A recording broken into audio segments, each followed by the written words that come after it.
Hello hi welcome to me క్షేమం. ఇవాళ ఎంతో స్పెషల్గా ఉన్న గుత్తి వంకాయ కూర ఎలా చేసుకోవాలో చూసేద్దామండి. మీకు కనుక ఈ వీడియో నచ్చితే లైక్ చేయండి, సబ్స్క్రైబ్ చేయండి, బెల్ ఐకాన్ ప్రెస్ చేయండి. ఫస్ట్ నోటిఫికేషన్స్ మీకే వస్తాయి. ముందుగా ఓ బాండీలో వేరుశనగలు తీసుకొని వేయించుకోండి. చక్కగా దూరగా వేయించుకోండి, మీడియం ఫ్లేమ్లో పెట్టుకొని. దాని తర్వాత ఎండు కొబ్బరి వేయండి. అది కూడా రెండు వేగిన తర్వాత చూసారా, చక్కగా మీడియం ఫ్లేమ్లో పెట్టి తిప్పుతూ వేయించుకోండి. అలానే వదిలేయకండి, అది అటు ఇటు తిప్పుతూ ఉండాలి. అదిగోండి అలా బ్రౌన్గా అవుతుంది కొబ్బరి. దాని తర్వాత నువ్వులు వేయండి. చక్కగా ఫుల్గా స్పూన్ తీసుకోండి, ఒక పెద్ద స్పూన్, టేబుల్ స్పూన్ ఫుల్గా వేసేయండి నువ్వులు. అవి చిటిపట్లు ఆడుతూ ఉంటాయి నువ్వులు. అదిగోండి అలా చిటిపట్లు ఆడిన తర్వాత అప్పుడు ఇంకా స్టవ్ ఆర్పేసేయచ్చు. ఇప్పుడు గసగసాలు వేయండి. గసగసాలు వేసేసి అలా కప్పి పెట్టేసేయండి, స్టవ్ ఆఫ్ చేసేయండి. అవి ఇంకా పక్కన పెట్టండి. అవి చల్లారిన తర్వాత గ్రైండ్ చేసుకోవాలి. ఈ లోపు మనం ఒక 1/2 kg వంకాయలు తీసుకున్నాను నేను. గుత్తి వంకాయలు సేమ్ సైజులో ఉండాలి దాదాపుగా. ఇప్పుడు నీళ్ళల్లో ఉప్పు వేసుకొని కట్ చేసుకోవాలి. వంకాయలు చూసారా, తొడని తీసేస్తున్నాను. మొత్తం తొడని తీయకూడదు, కొంచెం తీయాలి. తీసేసి అలగొండి అలా 4 ముక్కలుగా కోసేసుకొని వంకాయ ఆ ఉప్పు నీళ్ళల్లో వేసేసుకుందాం. ఎందుకంటే ఉప్పు నీళ్ళల్లో కాకుండా మామూలు నీళ్ళల్లో వేస్తే వంకాయలు కండ్ర ఎక్కిపోతాయండి. అందుకని ఖచ్చితంగా ఉప్పు నీళ్ళల్లోనే వేసుకోవాలి. అదిగోండి అలా కోసేసుకోండి. 4 ముక్కలు కోసేసుకొని ఆ తొడం మటుకు తీయకండి, ఎందుకంటే రుచి అంతా వంకాయలు ఆ తొడంలోనే ఉంది. చూడండి, ఇప్పుడు బాండీలో నూనె కొంచెం ఎక్కువే పడుతుందండి. 200 గ్రాముల నూనె లాగా పడుతుంది. అంటే 1 ఫుల్ కప్ పడుతుంది అన్నమాట నూనె. ఇప్పుడు ఆ వంకాయలన్నీ ఆ నూనెలో వేయించేసేయండి. ఎందుకంటే కోసిన తర్వాత మటుకు వంకాయలు అస్సలు టైం తీసుకోకండి, వెంటనే ఫ్రై చేసేసేయండి, నూనెలో వేసేయాలి. అవి మూత పెట్టేసి చక్కగా ఒక 5-10 మినిట్స్ దాకా మీరు మూత తీసి మధ్యలో చూస్తూ ఉండండి, అది అయ్యిందా లేదా. చక్కగా మెత్తగా సాఫ్ట్గా అయిపోవాలి ఆ వంకాయలు. మొత్తం నూనెలోనే వేసేసుకోవాలి. అందుకనే దీన్ని బగారా బయంగా అంటారండి, గుత్తి వంకాయ అనేసి అంటారు. గుత్తి వంకాయ అంటే అది మామూలు గుత్తి వంకాయ కదా, ఇది బగారా బయంగన్ అని అంటే దీన్ని నూనెలో వేయిస్తాం కాబట్టి వేయించిన గుత్తి వంకాయ అనొచ్చు తెలుగులో. ఉప్పు వేస్తున్నాం, ఎందుకంటే ఉప్పు వేయాలి ఖచ్చితంగా ఇప్పుడు, ఎందుకంటే కండ్రకిపోతాయి వంకాయ, త్వరగా మగ్గిపోతుంది కూడా ఉప్పు వేస్తే. ఎందుకంటే మళ్ళీ తిప్పేసి మూత పెట్టేసేయండి. మళ్ళీ కొంచెంసేపు అలా చూసుకుంటూ ఉండండి, మూత తీసి చూస్తూ ఉండండి. హై ఫ్లేమ్లో పెట్టచ్చు, లేదా అంటే మీడియం హైలో కూడా పెట్టచ్చు. మరి సిమ్లో పెట్టకండి, ఎందుకంటే నీరు వచ్చేస్తుంది మళ్ళీ సిమ్లో పెడితే. కొంచెం ఫ్లేమ్ హైలోనే పెట్టి చేయండి. ఇది చూసారా, పెట్టి తీస్తూ ఉండండి. వంకాయ కూర రోటీలోకి బాగుంటుంది, అన్నంలోకి బాగుంటుంది, తాలింపు అన్నంలోకి బాగుంటుంది, అన్నిట్లోకి, బిర్యానీలో కూడా బాగుంటుందండి. ఇది బెస్ట్ కాంబినేషన్ బిర్యానీలోకి కూడా. అందుకని అలా చక్కగా లోపల దాకా కూడా బ్రౌన్గా అయిపోయి వేగిపోతూ ఉంటాయి కదా అవి. చక్కగా మెత్తగా అయిపోవాలి. 15-20 మినిట్స్ అయితే పడుతుందండి ఇది వేగడానికి. చూసారా ఎంత చక్కగా వేగిపోయినాయో. ఆ పైన కూడా స్కిన్ అంతా కూడా ముడతలుగా అయిపోతుంది. అప్పుడు దాకా వేయించాలి. అప్పుడు కరెక్ట్గా బగారా బైగన్ అనేసానంటే అలా వచ్చేస్తుంది. ఇలానే బజ్జీ మిర్చి కూడా చేసుకోవచ్చండి. ఈసారి నేను బజ్జీ మిర్చి ఎలా చేసుకోవాలో చూపిస్తాను, దాన్ని కూడా మసాలా. ఇది బిర్యానీకి బెస్ట్ కాంబినేషన్ అంటే నమ్మండి. చికెన్ బిర్యానీ కానీ మటన్ బిర్యానీ కానీ చేసుకున్నప్పుడు ఈ బగారా బైగన్ చేసుకోండి, ఎంతో టేస్టీగా ఉంటుంది.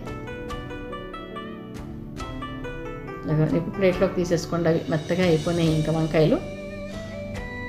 అలా తీసేసుకొని ఆ నూనె అలానే ఉంచేయండి. అదేం ఎక్కువ కాదు, కొంచెం ఈ కూరకి నూనె ఎక్కువ పడుతుంది. మెంతులు కొన్ని, ఆవాలు, జీలకర్ర మట్టు కొంచెం ఎక్కువ వేయండి. మామూలు కూరల్లో వేసుకునే జీలకర్ర కంటే కొంచెం ఎక్కువ జీలకర్రే పడుతుంది.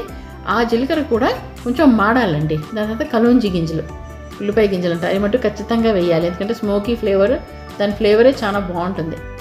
జీలకర్ర చూసారా కొంచెం మాడాలి, అట్లా పైకి వచ్చేసి కొంచెం బ్రౌన్ కలర్ అయిన తర్వాతనే ఉల్లిపాయలు వేసుకోవాలి.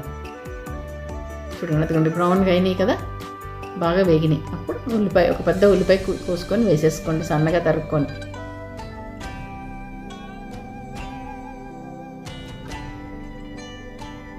నూనె ఎక్కువైనట్టు అనిపిస్తుంది కదండి, అదేమి లేదు. తర్వాత అంతా అయ్యాక చూస్తారు కదా, తగ్గిపోతుంది అదే. చూడండి, పచ్చిమిరపకాయలు ఒక 2 వేసుకున్నాను. కరివేపాకు నేను చిన్నగా కోసి వేసుకుంటున్నాను, ఎందుకంటే ఆకు అలానే వేసేస్తే పడేస్తారు కదండి. ఇలా చిన్నగా కట్ చేసేస్తే అది ఏరి పారేయడానికి కూడా కుదరదు, తినేయాలి ఇంకా.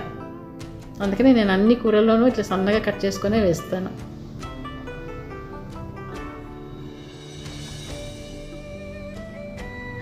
చక్కగా బ్రౌన్గా వేగాలి ఉల్లిపాయలు పచ్చిమిరపకాయలు అన్నీ. ఉల్లిపాయలు బ్రౌన్, అప్పుడు అల్లం వెల్లుల్లి పేస్ట్ వేయండి. ఒక పెద్ద స్పూన్ అల్లం వెల్లుల్లి పేస్ట్ వేయండి.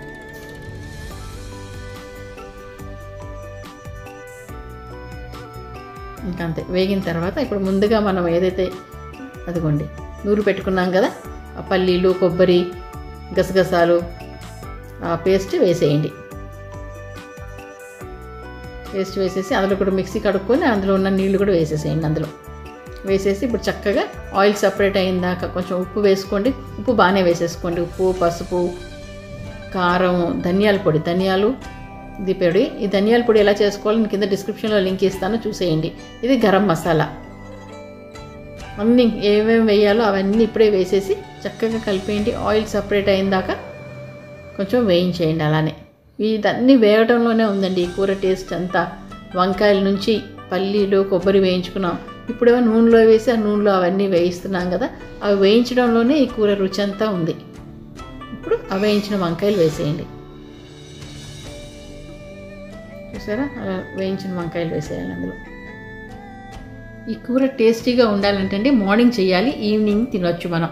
ఎందుకంటే వేడివేడిగా వడ్డించుకునే కూర కాదండి ఇది, చల్లారిపోవాలి. ఎందుకంటే ఇది పులుసు వేస్తాం కాబట్టి ఇందులో ఆ పులుసు అంతా దిగాలి. చక్కగా ఉప్పు కారం పులుసు అన్నీ కలుపుకొని ఈవినింగ్ చేపల కూర కూడా అంతే కదా, చేసిన మరుసటి రోజుకి బాగుంది అంటారు. ఇది కూడా అంతే, మార్నింగ్ చేస్తే సాయంత్రానికి ఈ కూర బాగుంటుంది.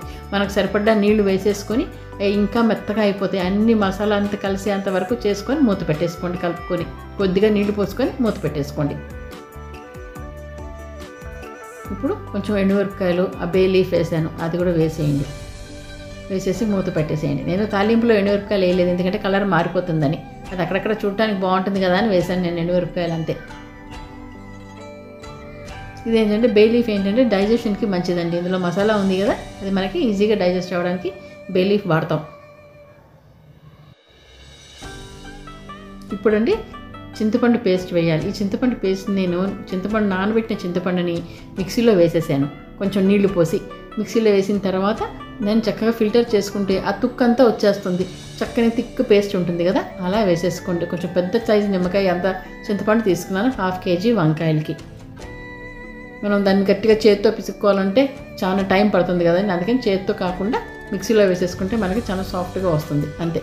కొత్తిమీర వేసేసేయండి, కలిపేసేయండి. ఇంకా అది కొద్దిసేపు మూత పెట్టేసేయండి.